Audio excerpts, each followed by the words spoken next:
আসসালামু আলাইকুম প্রিয় দর্শক, আশা করছি ভালো আছেন। রানারের পক্ষ থেকে সকলকে শুভেচ্ছা। দর্শক, আপনারা হয়তো ইতিমধ্যে একটি সংবাদ দেখেছেন। সারা দেশে কোথাও যদি 15ই আগস্টের কর্মসূচি পালন করা হয় তাহলে আইনানুগ ব্যবস্থা নেওয়া হবে। এই কথাটি কে বলেছেন? বলেছেন প্রেস সচিব, মহাপ্রতাপশালী প্রেস সচিব, প্রধান উপদেষ্টার জনাব শফিকুল আলম সাহেব। তিনি কি বলেছেন আমরা আরেকটু বিস্তারিত জানি। প্রধান উপদেষ্টার প্রেস সচিব জনাব শফিকুল আলম বলেছেন, বর্তমানে আওয়ামী লীগের সব ধরনের কার্যক্রম নিষিদ্ধ।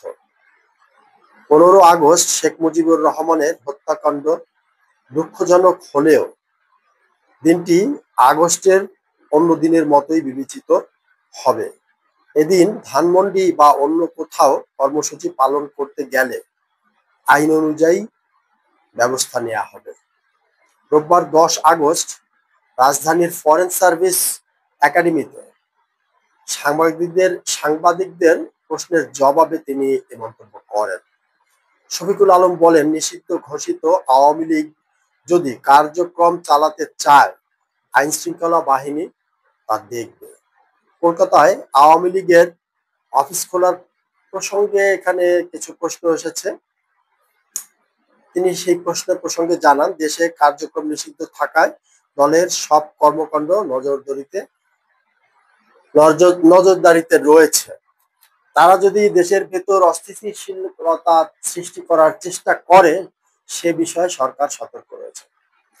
দর্শক, এখানে 3টি পয়েন্ট রয়েছে, আমরা সেই 3টি পয়েন্ট নিয়ে কথা বলব। প্রথমত, 1 নম্বর পয়েন্ট হচ্ছে 15ই আগস্ট সেটি কি কেবল আওয়ামী লীগের নিজস্ব কোনো বিষয় কিনা। 2 নাম্বার, উনি এখানে আওয়ামী লীগকে নিষিদ্ধ ঘোষিত সংগঠন হিসাবে উল্লেখ করেছেন। আওয়ামী লীগ কি এখনো দলগতভাবে নিষিদ্ধ হয়েছে কিনা। 3 নাম্বার বিষয় হচ্ছে, উনি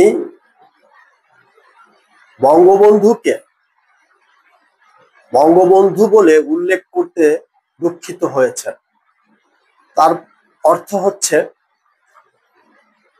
15ই আগস্টের বিষয়টিকে যেহেতু পালন করলে আইন শৃঙ্খলা ব্যবস্থা বা আইন শৃঙ্খলা রক্ষাকারী বাহিনী ব্যবস্থা নেবে এবং দিবসটি এই দিনের ঘটনাটি দুঃখজনক হলেও তা আগস্টের অন্যান্য দিনের মতনই সাধারণ একটি দিন বলে বলেছে।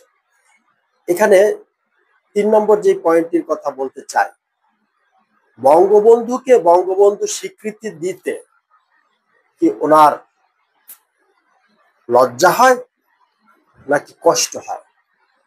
আমরা এই বঙ্গবন্ধুকে ওনারা বঙ্গবন্ধু না বলে শেখ মুজিবুর রহমান বলেই সম্বোধন করে থাকেন। তো এই 3টি প্রসঙ্গ নিয়ে একটু কথা বলতে চাই। প্রথমত,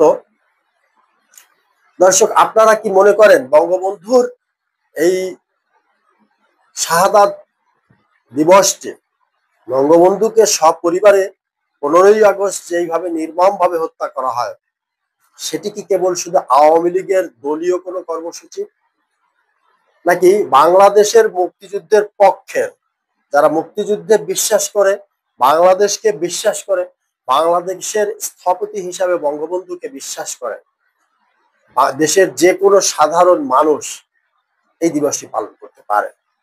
উনি যদি বলতেন যে আওয়ামী লীগের কার্যক্রম যেহেতু নিষিদ্ধ, দলগতভাবে আওয়ামী লীগ অন্যান্য কার্যক্রমের মতো 15ই আগস্টের কার্যক্রম পালন করতে পারবেন না, তাহলে আমাদের কোনো প্রশ্ন ছিল না। উনি বলেছেন 15ই আগস্ট কেউ যদি পালন করতে চায়, আমার প্রশ্নটি ওইখানে, আপনি আমি আমার যদি মনে হয় যে আমি বঙ্গবন্ধুর আদর্শে বিশ্বাসী বা বঙ্গবন্ধুকে মুক্তিযুদ্ধের স্থপতি হিসাবে, বাংলাদেশের স্থপতি হিসাবে স্বীকার না করে কোনো উপায় নেই। তো আমরা যদি এই এই এই আদর্শটিকে লালন করি, জনাব শফিকুল আলম সাহেবের সমস্যা কোথায়? এবং আমরা যদি এটিকে কেন্দ্র করে কোনো এই দিবসটির কথা স্মরণ করতে চাই, বা দেশের অন্য কোনো মানুষ যদি স্মরণ করতে চায়, জনাব শফিকুল আলম সাহেবদের সমস্যা কোথায়? ডক্টর ইউনূস সাহেব এবং তার যেই চেলাবেলা রয়েছে তাদের সমস্যা কোথায়? এটি বড় প্রশ্ন দর্শক। 2 নম্বর বিষয় হচ্ছে, আওয়ামী লীগকে ওনারা নিষিদ্ধ সংগঠন বলেন। আওয়ামী লীগের কার্যক্রম নিষিদ্ধ করা হয়েছে। আওয়ামী লীগ কি এখনই নিষিদ্ধ সংগঠন? ছাত্রলীগ যেমন নিষিদ্ধ করেছে প্রজ্ঞাপনের মাধ্যমে, যদিও এটি নিয়ে অনেক বিতর্ক রয়েছে, তথাপিও যেহেতু সরকারি প্রজ্ঞাপনের মাধ্যমে নিষিদ্ধ করা হয়েছে, ধরে নেই ছাত্রলীগ নিষিদ্ধ সংগঠন। কিন্তু আওয়ামী লীগের তো কেবল কার্যক্রম নিষিদ্ধ করা হয়েছে, দল হিসাবে তো আওয়ামী লীগকে এখন আপনারা নিষিদ্ধ করেননি। তাহলে বলে দিন দল হিসাবে আওয়ামী লীগ নিষিদ্ধ, তাহলে আপনার এই কথাটি সঠিক হয় যে আওয়ামী লীগ নিষিদ্ধ ঘোষিত দল বর্তমান ইউনূস সরকার কর্তৃক, তাহলে শব্দটি বা সেন্টেন্সটি পরিপূরক হয় বলে মনে হয়। 3 নাম্বার হচ্ছে, জুলাইকে আপনারা এত বেশি জুলাই জুলাই করছেন, জুলাইয়ের ব্যবসা এত বেশি করতে চাচ্ছেন, করেন, সেটা নিয়ে আপত্তি নেই, কিন্তু মুক্তিযুদ্ধকে ছোট করার চেষ্টা করেন না, এবং মুক্তিযুদ্ধের ইতিহাসকে নিয়ে টানাটানি করেন না। তাহলে হয়তো আপনাদের এই জুলাই ব্যবসা বেশি দিন করতে পারবেন না। বঙ্গবন্ধুকে বঙ্গবন্ধু বলে 2 দিন আগেও আপনারা ডাকতেন, এমনকি আন্দোলনের সময়ও আপনারা বঙ্গবন্ধুই বলেছেন, কিন্তু এখন আপনাদের শেখ মুজিব বা মুজিববাদ এই সমস্ত শব্দ ব্যবহার করতে অনেক ভালো লাগে। বঙ্গবন্ধু বললে আপনাদের অন্য প্রভুরা কি গোসা হবে? এই কারণে কি আপনারা বঙ্গবন্ধু বলেন না? এটি একটি আমাদের বড় প্রশ্ন, এবং এটি একটি বড় রহস্য, আমাদের জানতে ইচ্ছা করে আপনাদের প্রভু কারা? বঙ্গবন্ধুকে বঙ্গবন্ধু বললে কারা গোসা হবে, বা কারা আপনাদের উপরে খেপে যাবে, রাগ হবে? সাধারণ মানুষ কিন্তু এগুলো বোঝে। আপনারা যদি ভেবে থাকেন দেশের মানুষ বোঝে না, তারা বোকা, ভুল করবেন। দেশের সাধারণ মানুষ বোঝে আপনারা কোন গোষ্ঠীকে খুশি করার জন্য এগুলো করছেন। 24-এর ব্যবসার নামে মুক্তিযুদ্ধের ইতিহাসকে নিয়ে টানাটানি করছেন, এবং মুক্তিযুদ্ধের ইতিহাসকে পেছনে রেখে তার সামনে, তার ঊর্ধ্বে 24-কে ঠেলে নিয়ে যেতে চাচ্ছেন।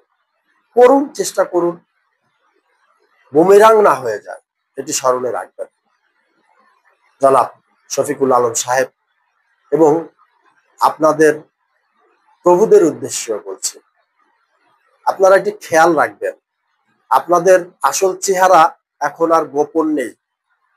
আপনাদের প্রকৃত চেহারা কিন্তু জাতির সামনে সম্ভবত উন্মোচিত হয়ে গেছে। দর্শক, এই 3টি প্রশ্ন আবারও করি। প্রথম হচ্ছে, 15ই আগস্ট কি কেবলমাত্র আওয়ামী লীগের ব্যক্তিগত সম্পত্তি, নাকি এটি বাঙালির, সকল বাঙালির, বাংলাদেশের পক্ষের, মুক্তিযুদ্ধের পক্ষের সকলের জন্য বেদনাদায়ক একটি স্মৃতি, বেদনাদায়ক একটি দিন? আওয়ামী লীগ কি দলগত হিসাবে নিষিদ্ধ সংগঠন, নাকি আওয়ামী লীগ এখনো দলীয়ভাবে আইনগতভাবে নিষিদ্ধ হয়নি?